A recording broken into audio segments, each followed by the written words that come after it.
नमो भगवते वासुदेवाय।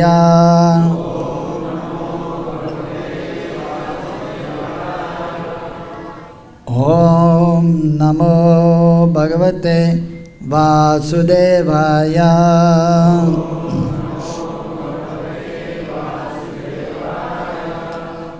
ओम नमो भगवते वासुदेवाय।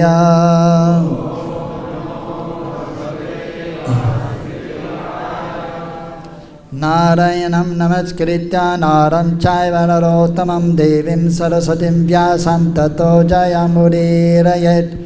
नास्तभयेष्टभद्रेषु नित्यं भगवद्सेवया भगवद्योत्तमश्लोके भक्तिर्भवति नैष्टिकीम्। एते चंसा कलापुंसां कृष्णस्तु भगवान् स्वयम् इन्द्रियार्व्याकुलं लोकं हृद्यन्ते युगे युगे। नाम संकीर्तनं यस्य सर्वपापप्रणाशनं प्रणामदुःखशमनस्तं नमामि हरिं परम्। निगमकल्पतरोर्गलितं फलं सुखमुखतमृतदिव्यसम्मुतं बिबधभगतं रसमालयं मुहुरो राशिकभुविभावुकः।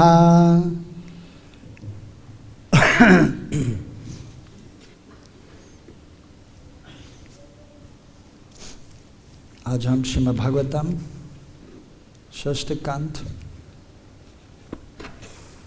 अध्याय 18 श्लोक संख्या 72-73 इसमें तो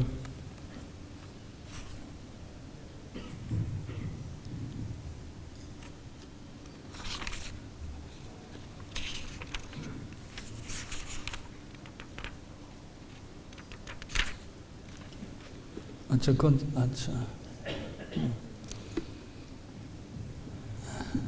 पहले श्लोक का तात्पर्य नहीं है, सो मैं पढ़ रहा हूँ पहले श्लोक, इसके बाद साथ ही साथ द्वितीय श्लोक को उच्चारण करेंगे।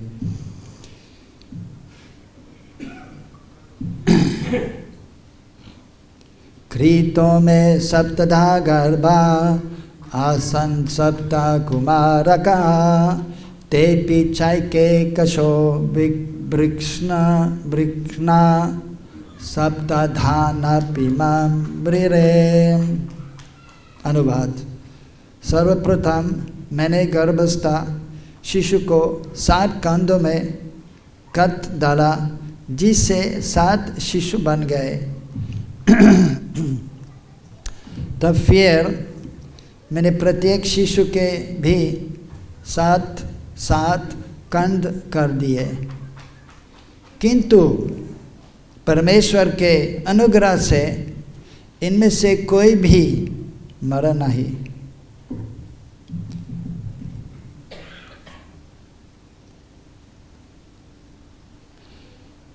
तत्तत्परमाश्चर्यं वीक्ष्य वावसितं मया महापुरुष पूजाया सिद्धि कप्यनुसंगिनी।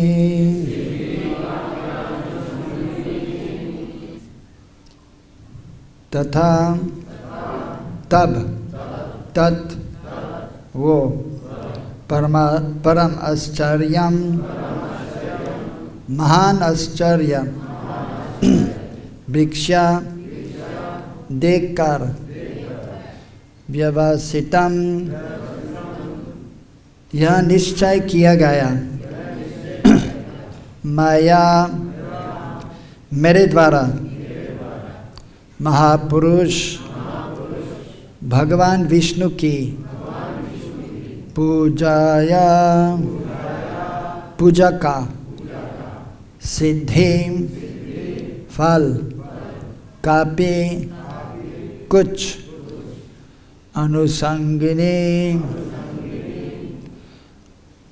अनुसंगिक गौण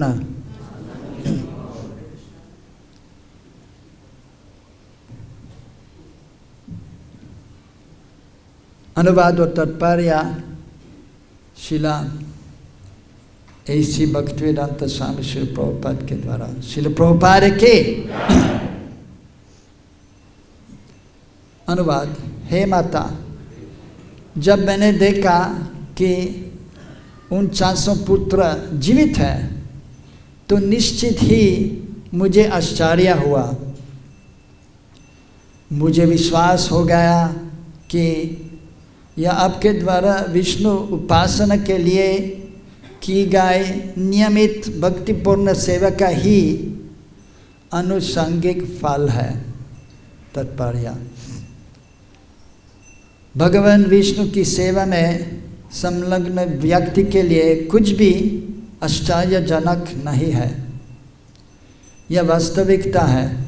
भगवद गीता में कहा गया है, भगवद गीता का अंतिम श्लोक, यत्र योगेश्वर कृष्ण यत्र पर्तो धनुर्धरः तत्र श्रेयर विजय भूतिर ध्रुवा नीतिर्मतिर्मम।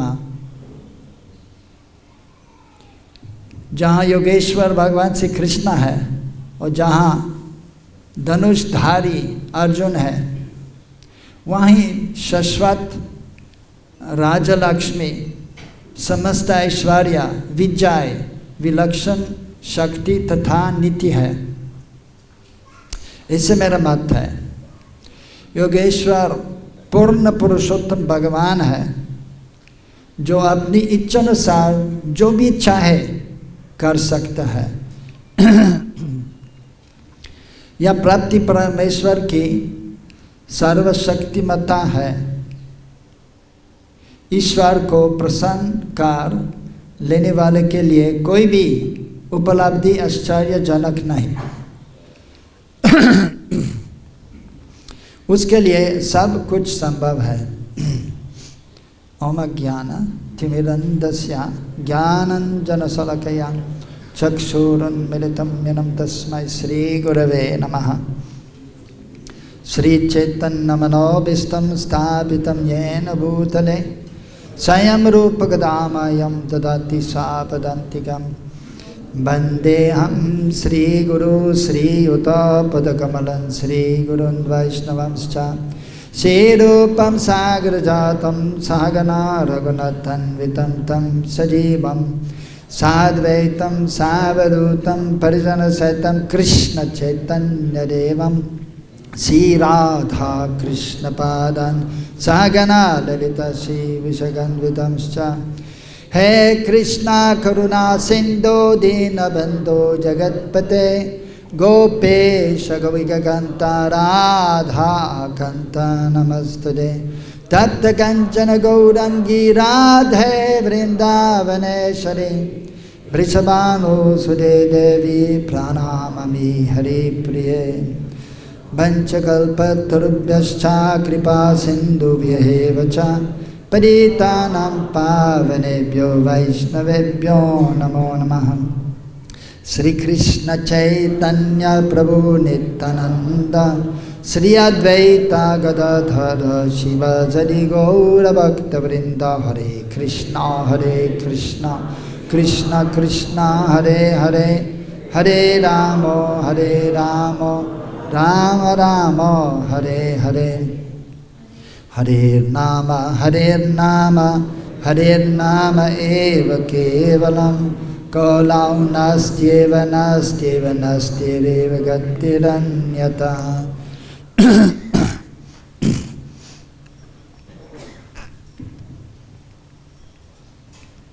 यहाँ पर सुखदेव गोस्वामी परीक्षित महाराज को राजेंद्र को बात करने के लिए दीति का व्रत, इसके बारे में बात कर रहा है। और दीति अपने स्वामी, अपने पति की सेवा करते हुए उनसे कुछ पूछा, और जब पति संतुष्ट होता है तो जो स्त्री मांगती है, पत्नी जो मांगती है तो जरूर दे देता है। उनकी सेवा करते हुए तो उनके संतान के लिए मिलने के लिए अनुरोध किए थे और ये स्वाभाविक है स्त्री के लिए। कश्यप मुनि प्रसन्न होकर आशीर्वाद दिए, तदास्तु। लेकिन इसके बाद दीति ने बोला कि मेरे को एक पुत्र को चाहिए जो इंद्र जी का वाद कर सकता है, क्योंकि इंद्र ने भगवान श्री विष्णु से अनुरोध किया है उनके दीति के दो पहले पुत्र को मार डालने के लिए अनुरोध किए थे, उन्होंने भी किया है। हिरण्यकशिपु, हिरण्याक्ष पहले, इसके बाद हिरण्यकशिपु इसलिए क्रोधित हो गए और उनको मार डालना की निर्णय किए थे, जो वास्तव में उचित नहीं है। तो ये सुनकर दुखी थे कश्यप मुनि, लेकिन उन्होंने बोला कि संतान तो जरूर दे देंगे। तो गर्भदान संस्कार करते हुए शास्त्र के अनुसार विधिवत पूर्वक, लेकिन ये सुन के कि मेरे को एक ऐसा पुत्र चाहिए जो इंद्र का वार कर सकता है, तो उनको अच्छा नहीं लगा। किंतु कश्यप मुनि बुद्धिमान पुरुष थे, भक्त थे, इसलिए उन्होंने सोचा कि ठीक है, बोल दिया और देने भी चाहिए बच्चे स्त्री को, पत्नी को। लेकिन उनको एक व्रत पालन का उपदेश दिया है और पत्नी स्त्री तो स्वामी पति के उपदेश तो का पालन करती है, करने ही चाहिए। उन्होंने अलग अलग नियम बोले थे कि क्या करना है और क्या ना करना है, लेकिन जो नियम जो है ये वास्तव में भक्त लोग के लिए है, जिससे भक्त बन जाता है, वैष्णव बन जाता है, पुरुष या स्त्री। तो और ये पालन करते हुए तो इंद्र जी चिंतित हो गए थे, अनुभव किए थे कि उनकी इच्छा क्या है दीति के।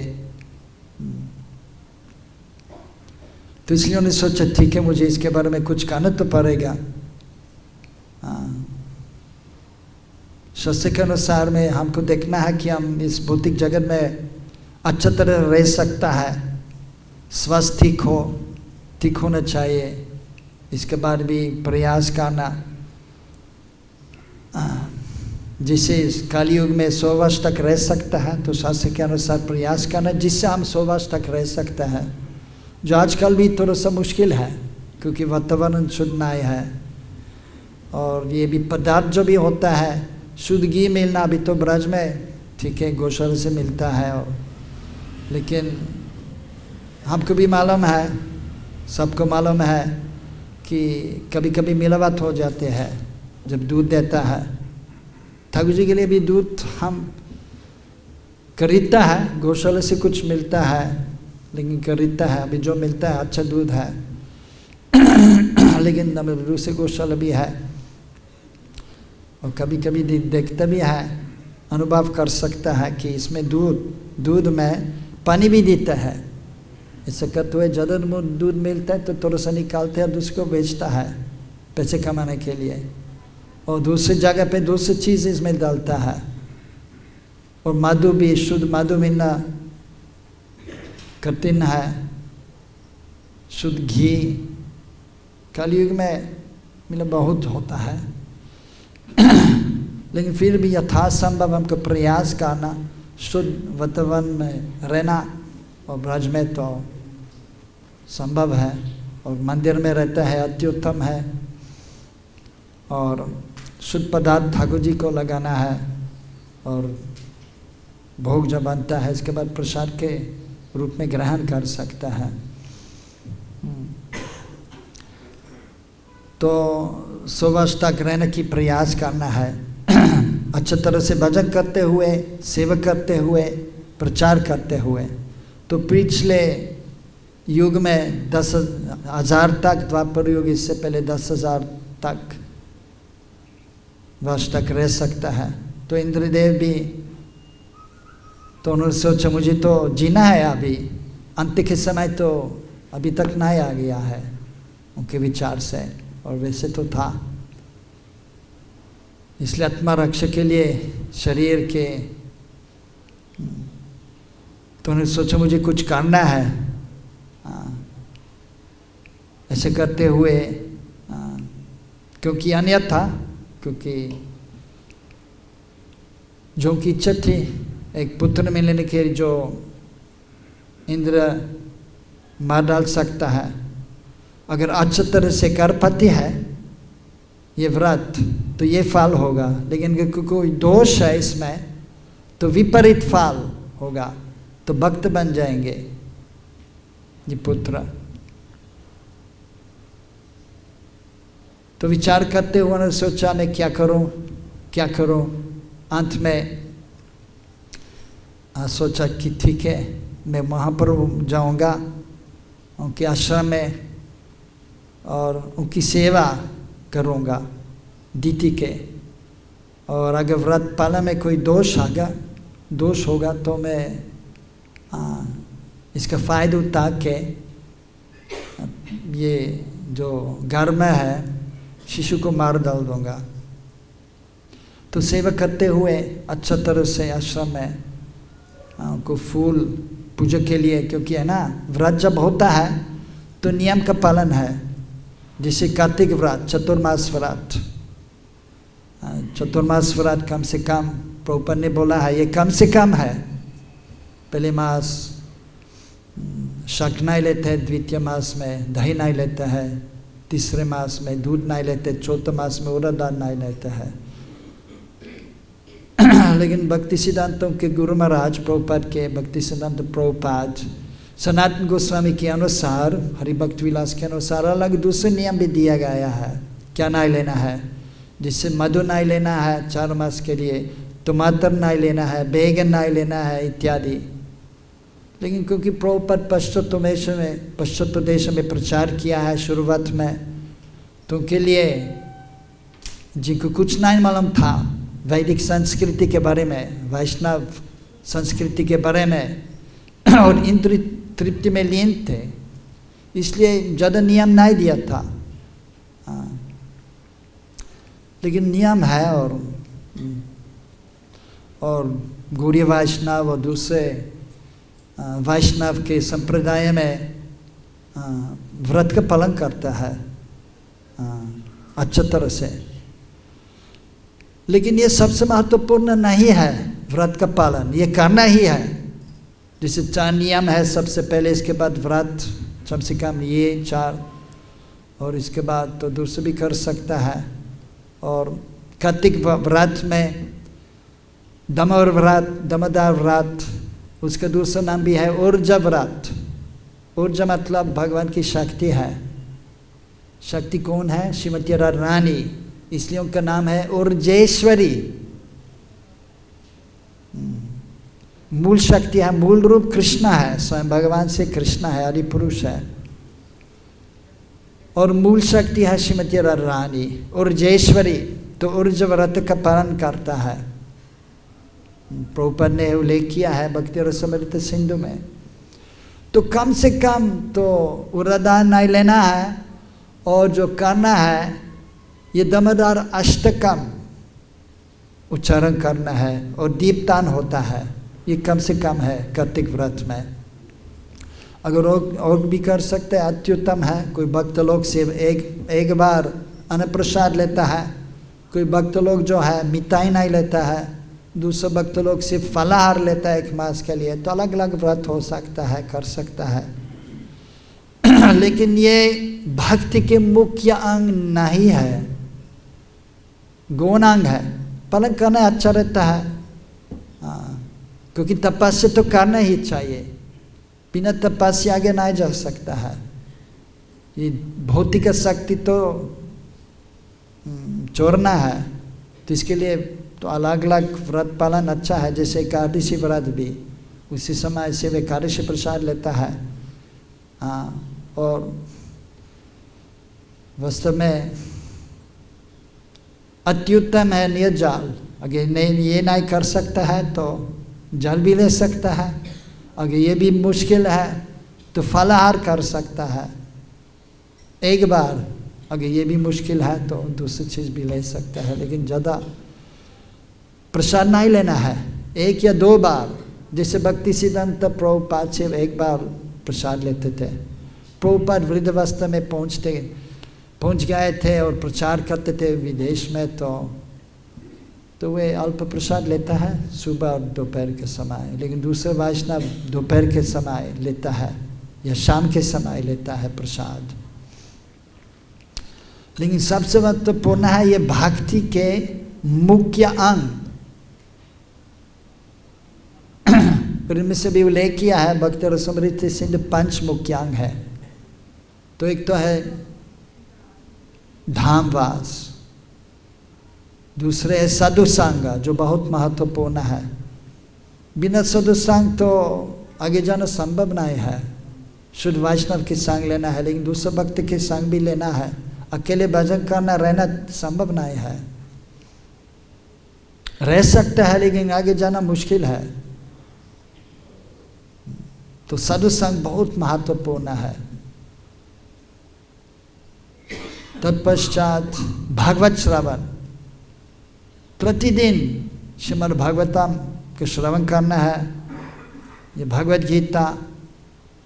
तत्पश्चात चैतन्य चरितामृत भी पढ़ना है, और दूसरे ग्रंथ जो है हमारे पूर्वताचार्यों के, और भक्ति रसमृत सिंधु उपदेशामृत इत्यादि और दूसरे भी है। इसका श्रवण करना है, कीर्तन करना है, स्मरण करना है, अन्यथा अच्छी तरह से आगे नहीं जा सकता है। इसके बाद प्रीतिपूर्वक मूर्ति सेवा, ये भी बहुत महत्वपूर्ण अंग है। इसमें भी उल्लेख किया है तो नवविध भक्ति और 64 के जो अंग है उन्होंने उल्लेख किया है। रूप गोस्वामी इसमें आधा से ज़्यादा ठाकुर जी के संबंध में है, और ठाकुर जी की सेवा नहीं करता है तो भगवान का स्वरूप अनुभव करना, और ये भी अनुभव करना कि कृष्णा और कृष्ण नाम अबिना है तो कठिन होगा। तो जब ठाकुर जी की सेवा करता है तो आदान प्रदान होता है, तब भगवान संतुष्ट हो जाता है और भक्त भी संतुष्ट हो जाता है, और तब अच्छा तरह से जप कर सकता है। जो सबसे महत्वपूर्ण है अंग है नाम कीर्तन। 5 महत्वपूर्ण अंग है, लेकिन इनमें से सबसे महत्वपूर्ण अंग है नाम कीर्तन। और कार्तिक मास में ज़्यादा करना है, चतुर्मास में। और जैसे दीक्षा के समय प्रभुपाद हर बार बोलते थे, जब दीक्षा देते थे, पहले हरि नाम, इसके बाद उपनयन संस्कार, तो हमेशा बोलते थे तो कि आपको क्या ना करना है। तो 4 नियम बोलते थे भक्त लोग, अब क्या करेंगे? हाँ 16 माला जप करेंगे। लेकिन प्रभुपाद हमेशा बोलते थे इसके बाद कम से कम 16 माला जप करना है। कम से कम मतलब क्या अर्थ है कि हमको ज़्यादा करना है। और कभी कभी भक्त लोग तो बोलते हैं वो तो 16 माला तो काफ़ी है, इसके बाद तो सेवा करना है, पढ़ना है। और हाँ आजकल तो फेसबुक में देखना है कि क्या हो रहा है, व्हाट्सएप में, ठीक है ये भी देख सकते हैं, हमको भी मालूम होना चाहिए क्या हो रहा है। लेकिन ज़्यादा ना है, ज़्यादा भजन करना है तो कम से कम 16 माला। और एक बार एक भक्त पूछा था प्रभुपाद से, तो किला माला जप करना है, तो 16 माला तो किन कर सकता है? तो प्रभुपाद ने बोला है तो हाँ, ज़्यादा तो करना ही है, वास्तव में कोई सीमा नहीं है। कोई बोलते थे 20 या 24 की न करे 32, प्रभुपाद ने बोला कोई सीमा नहीं है। तो उन्होंने भी बोला था कि 16,000 माला जाप कर सकते हैं मतलब संभव नहीं है, लेकिन बताने के लिए कि 16 माला कुछ नहीं है। और शुरुआत में भी प्रभुपाद भी बोलते थे कि अपने शिष्य को कि शुरुआत में तो मतलब जब आए थे तो शुरू किया 16, इसके बाद प्रभुपाद एक बार बोला था कि वास्तव में 16 माला कुछ नहीं है, आपको 64 माला जाप करना है। तो भक्त लोग प्रयास किए थे 2-4 दिन, और मुश्किल है 64 माला जाप करना, सेवा भी करना है और कपड़े धोना है और बहुत कुछ करना है। तो प्रभुपाद के पास पहुंच गए फिर से, प्रभुपाद ये हमारे लिए संभव नहीं है 64 माला, तो क्या करे, कितना वाला करे? प्रभुपाद ने बोले ठीक है 32 माला कीजिए, आधा। तो प्रयास किया भक्त लोग ने, तो कुछ दिन के बाद फिर से प्रभुपाद के पास पहुंच गए। 32 माला भी मुश्किल है, तो क्या करे? तो प्रभुपाद ने बोला ठीक है कम से कम 16 माला, कम से कम, लेकिन एकादशी के दिन ज़्यादा करना है। सलाह दिया कम से कम 25 एकादशी के दिन। तो ये जब व्रत करता है तो नियम का पालन करना ही है, ज़रूरत है, लेकिन सबसे ज़रूरत है कि इसमें भी तो पूजा, उसी समय महामंत्र का जप नहीं करते थे, दूसरे मंत्र का जप करते थे। और जैसे ओम नमो भगवते वासुदेवाय इत्यादि, और गायत्री मंत्र विशेष करके ब्रह्म गायत्री, ओम भूर्भुवः स्वः तत्सवितुर्वरेण्यम इत्यादि, लेकिन ये सिर्फ पुरुष के लिए है वास्तव में। पहले ये ब्रह्म गायत्री सिर्फ पुरुष को देते थे, स्त्री को नहीं दिए थे लेकिन दूसरा मंत्र देते थे, ओम नमो भगवते वासुदेवाय इत्यादि। और मंत्र के साथ तो ठाकुर जी की सेवा के लिए भी उपदेश दिए थे, उनको भी बोला था थोड़ा बहुत ठाकुर जी की सेवा करना है। जैसे कार पे पुरुष सेवा करते थे आज भी, आजकल भी, और स्त्री भोग बनाती है। लेकिन कभी कभी जब पति नहीं है तो वे भी पूजा कर सकते हैं घर पे। और यहाँ पर भी उपदेश दिए थे कि कम से कम ठाकुर जी को फूल चलाना है। तो ये घर पे रहते हुए तो प्रभु जी सेवा करता है ठाकुर जी के, लेकिन इसके बाद भी पत्नी भी थोड़ा बहुत सेवा कर सकती है, फूल अर्पण कर सकते हैं, दीपदान भी कर सकती है अलग से घर पे। और विशेष करके कार्तिक व्रत में तो करना ही है, मंदिर में या हो या मंदिर में या घर पे भी हो, दीपदान देना है सबको, इसलिए तो दिया गया है कि सबको करना है। अन्यथा दूसरे समय ये भी शास्त्र के अनुसार जब मान लीजिए मंगलारती के लिए जाता है भक्त लोग, और तो पुजारी है जो मंगलारती जो उपचार जो होता है अर्पण कर रहा है, और इसका लाभ जो इसका फल जो होता है आरती करने के लिए ये सबको मिलता है। तो शुरुआत से तो शुरू से मंगलारती के समय अंत तक जो रहता है आरती के जो करता है पुजारी, इसका फल भी मिलता है, ठाकुर जी की सेवा का फल मिलता है। लेकिन फिर भी तो कार्तिक मास में और घर पे भी तो सबको दीप अर्पण करना चाहिए, दीपदान होना चाहिए सबके लिए, ये नियम सेवा है कार्तिक मास के। तो ये भी पुष्प अर्पण करती थी, और तो इसके लिए तो फूल तो वहाँ पर आश्रम है, बगीचा है, तो जैसा आजकल रहता है तो उसी समय नहीं रहते थे, अपना ज़मीन था, अपना कुटिया, और इसके बाद गाय भी, एक दो गाय सबके पास तो था, पूजनीय है और गाय और की सेवा करना है। जिसे अगर कोई गोलोक जाना है तो यहाँ पर कहावत है, कहता है साधु महात्मा लोग, अगर गोलोक जाना है, गोलोक इसका अर्थ क्या है? गोलोक, वहाँ पर बहुत सारी गाय है। कृष्ण के पिताजी के पास कितना गाय है? 9 लाख 9 लाख गाय है। आश्चर्य की बात है। तो हमारे गौशाला में कितना गाय है? 300 400 शायद 500 है अभी। कोई आश्रम है, कोई जैसे ये राजेंद्र दास बाबा जी महाराज, और दूसरे आश्रम में शायद 1000 या रमेश बाबा या 2000 5000। गुजरात में पथ में रखे जो वहाँ पर गौशाला में शायद 10,000 है कि 35,000 है। 35,000, वाह वाह। या आधा लाख भी हो सकता है, 2.5 लाख। अच्छा, अत्युत्तम है 2.5 लाख। तो संभालना मुश्किल है, लेकिन जब हाँ तो भगवान को मानता है तो गौ सेवा करता है भक्त लोग। लेकिन 9 लाख तो बहुत है।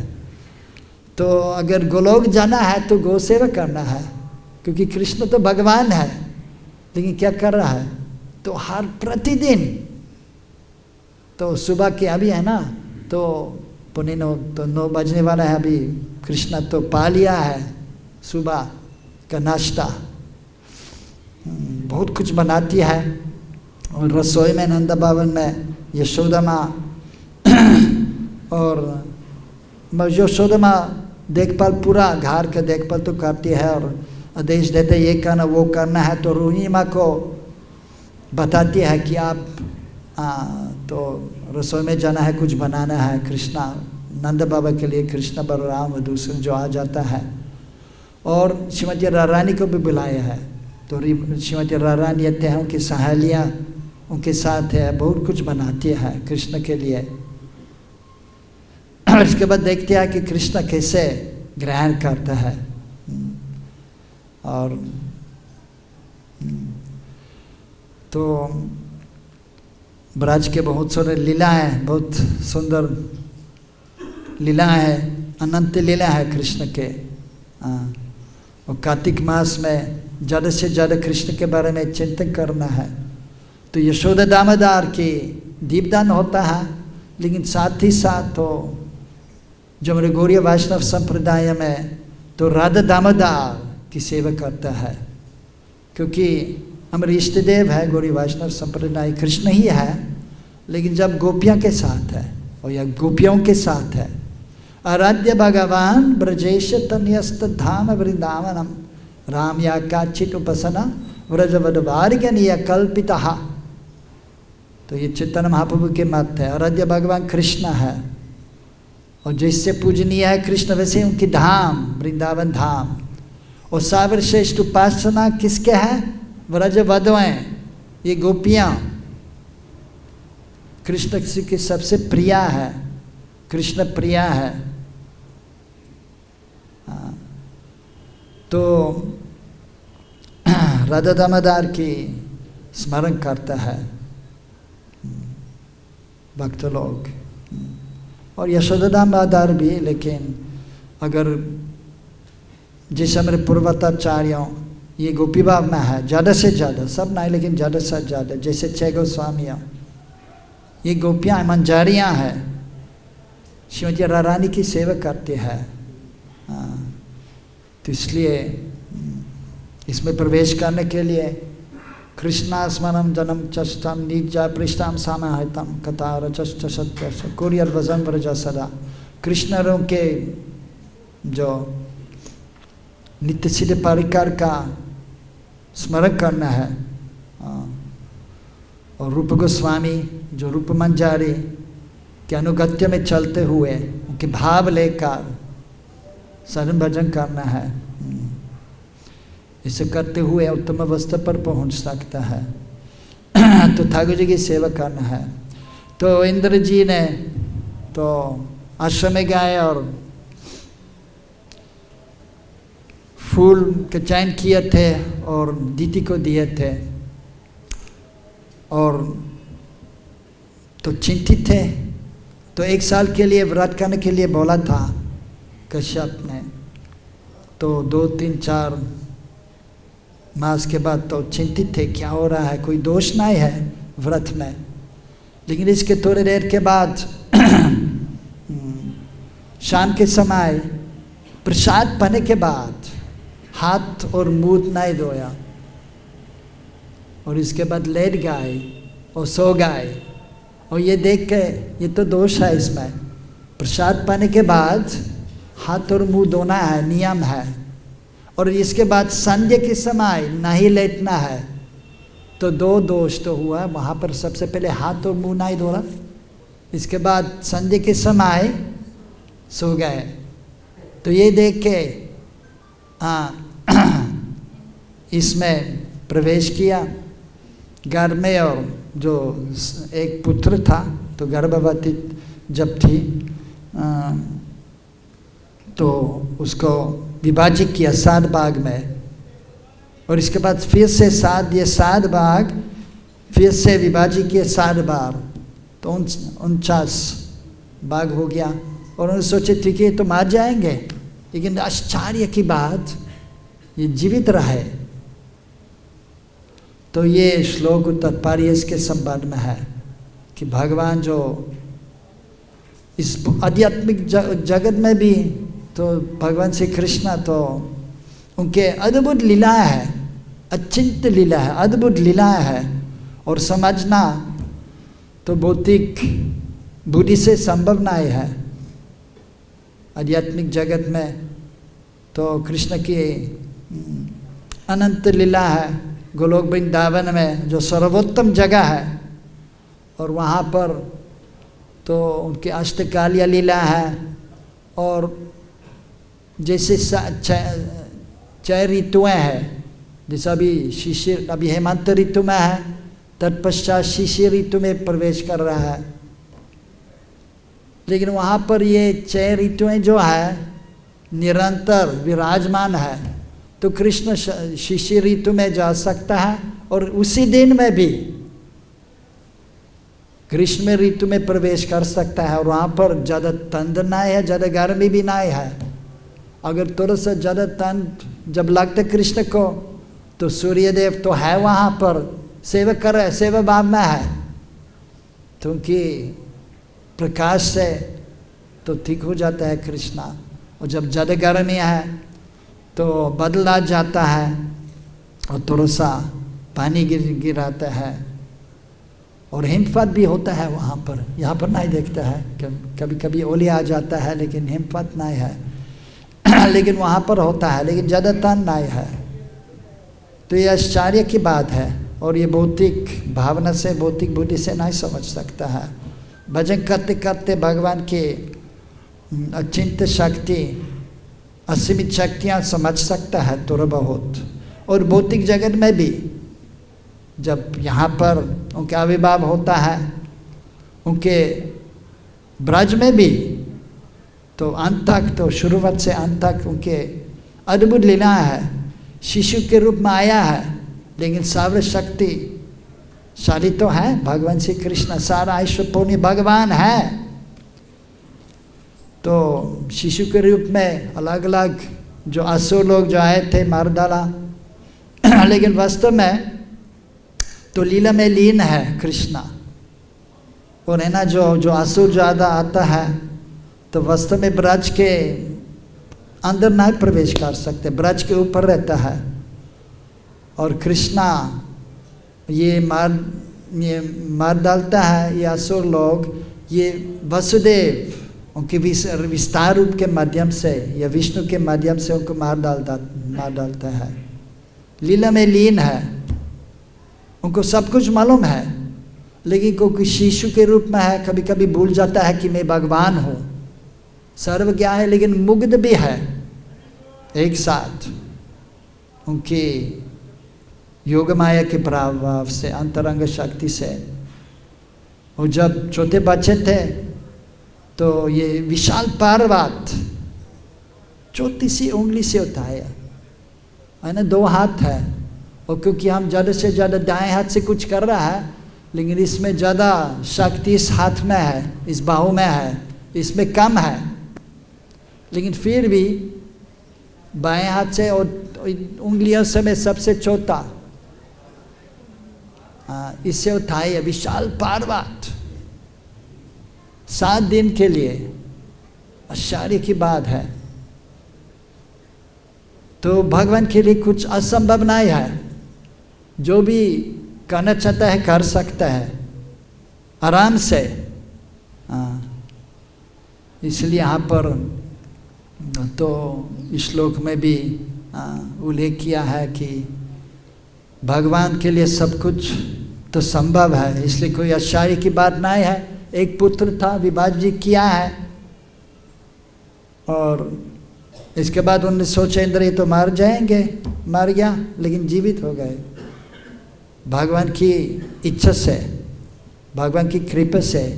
उन्होंने भी बाद में भी बोला इंद्र की, मतलब इसमें कि क्योंकि दीदी को बताते थे, क्योंकि आपने नियमित रूप से भक्तिपूर्ण सेवा किया है कश्यप मुनि के एक प्रकार के उनकी कृपा से, चाल से, कि नियम दिया है जो वैष्णव के लिए है, और इसे करते हुए ये भक्त बन गया, ये मरुत। तो भगवान के लिए तो जो सबके स्रोत है और भौतिक जगत उनकी इच्छा से प्रकट हो जाता है, असंख्य ब्रह्मांड प्रकट हो जाता है। विष्णु, महाविष्णु के शरीर से, दिव्य शरीर से निकलते असंख्य ब्रह्मांड इत्यादि। तो इसलिए तो उनके लिए कुछ ऐसा करना जैसे यहाँ पर किया है तो मुश्किल का काम नहीं है। तो इसलिए तो इंद्र जी बोलता है दीति को कि ये भगवान की कृपा है। तो इस तत्वारी में भी उल्लेख किया है, प्रभुपाद यत्र योगेश्वर कृष्ण यत्र पर्थो धनुर्धरः तत्र श्री विजय भूति ध्रुवनीतिर्मतिर्मम। भगवत गीता के अंतिम श्लोक। जो भगवान की सेवा कर रहा है और भक्त की स्मरण करता है, शुद्ध भक्त, तुमके लिए तो विजय है, और जो कुछ भी चाहिए भक्ति मार्ग में आगे जाने के लिए तो मिलता है, उत्तम अवस्था पर पहुंच सकता है। जब भगवान की और भगवान के प्रतिनिधि की पूजा, सेवा और उनके अनुगत्य में, उनके आदेश के अनुसार जब चलता है, उनकी कृपा से उत्तम अवस्था पर पहुंच सकता है।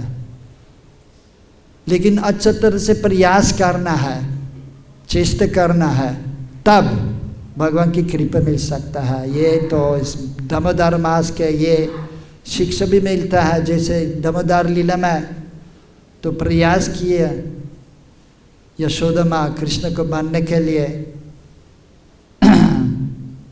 स्तनपान किया, फिर इसके बाद दूध उबालने के लिए उनको छोड़ दिया। इसके बाद कृष्ण ने दूसरे कमरे में तो वहाँ पर अलग अलग मटका जिसमें दूध या मक्खन था तोड़ दिया और पा लिया। वहाँ से जब आ गए, भाग गए, उनके पीछे दौड़ पड़ी और दंड के साथ, लेकिन ये देख के रोने लगे भगवान श्री कृष्ण।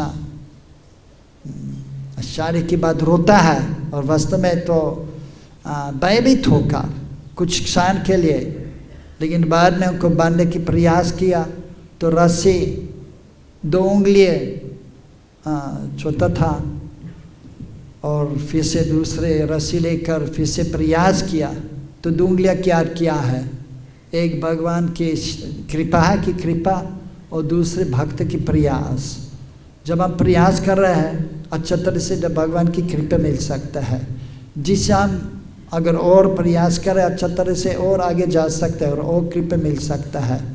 और अंत में जो अंतिम कृपा यह है जब उत्तम अवस्था पर पहुंचता है और भगवान का साक्षात स्वरूप और आत्मस्वरूप जब अनुभव कर सकता है, यह अंतिम कृपा है।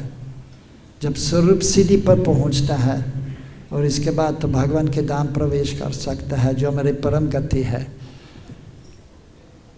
भगवान श्याम सुंदर की, श्रीमती रानी की, श्रील प्रभुपाद की, समवेत भक्त वृंद की, गो प्रेमानंदे हरि हरि बोल।